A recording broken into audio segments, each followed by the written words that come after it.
All right, welcome back to Market Day Report. I am Scott Shellady, otherwise known as the Cow Guy. Thank you very much for tuning us in here today.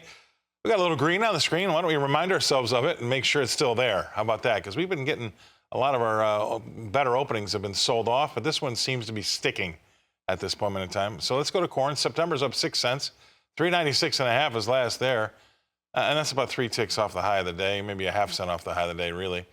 New crop Dees is up 7 cents to 4.11 3/4. I'm going to get excited about 4.11 3/4 because it's 11 3/4 cents away from that $4 mark. We're moving in the right direction to the upside. That's corn. Let's go to the beans. Beans have got some great gains here today. We've got a September board up 20 3/4 cents to 10.57.5.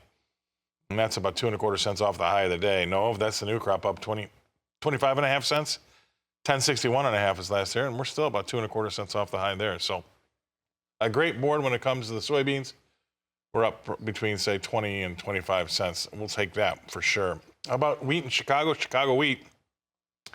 Let's go. SEP is up 3 cents there. 5.45 3/4 is last. And, well, we're 5 cents, 5 1/4 cents off the low of the day and about 8 cents off the highs. So I'm going to call that the middle of that range. March wheat in Chicago, that's up 2 1/4 cents to 5.90 3/4. Let's go to the hard red in Kansas City and see what that's got in store for us. A 3-tick gain across the board. So September's up 3 ticks, 3/4 cent. 5.70 3/4 is last there. We got a 3-tick gain in Dees. That's 3/4 cent as well, to 5.87.5. And we put a 6 in front of that March now. $6.50 is last. That too is up 3/4 cent. That's hard red in Kansas City. Let's take a look at the spring wheat. A little better board here, 9 cents better in that September contract. 6.18 3/4 is last. Go out to the March, that's up 6 cents there to 6.51 1/4. And then finally, before we get to our next guest analyst, let's go to the cotton board and see what we've got going on there. We're 38 points lower there in December. It's 70.32. That's the new crop. 70.32 is last now. 70.30 now. We're only 7 ticks off the low of the day. All right, let's bring in our next guest analyst. That's going to be Mr. Ben Hushon. He's with the mill. There we go. We got another great visual for us. What do you got for us, Ben? What's going on? Good morning, Scott. Well, for those of you who may have missed my talking the last couple of weeks, we're in a very similar situation. June 15th, we had 1.5 inches of rain. June 30th, we had 1.5 inches of rain. July 16th, we had 1.1 inches of rain. So for the viewers, just a couple visuals. I shouldn't be able to touch the top of the tassel, but that's okay. This corn in this field has been struggling like a lot of the corn, and I think Tim Ross just showed the drought monitor is now showing what we've been kind of talking about for a while. Extreme heat left us on Wednesday.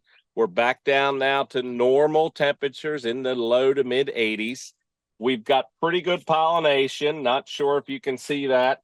The story that we're talking about today, take a look at this for the viewers. We are now, these leaves should still be green. And what happens when this corn tassels, you need 1/3 of an inch of rain per day. It tasseled about 2.5 weeks ago. If the plant doesn't get enough rain, it starts pulling moisture out of the leaves. We are now 5 leaves up that it's pulling moisture out of, beginning to show signs in the ear leaf. This is when we really are, that ear of corn, is not able to make big enough kernels, or it's many bigger kernels as they can. Pollination's done. Now you need something other than tiny little pebbles. You need actually kernels of corn. So you see behind me, we've got clouds.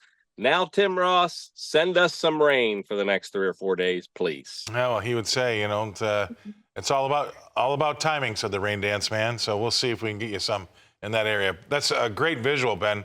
Really appreciate you coming on and showing us that. That's fantastic. Ben Hushon, he's with the mill out there in Maryland. We're going to go away. We're going to pay some bills ourselves and come back and talk more livestock with me right after this.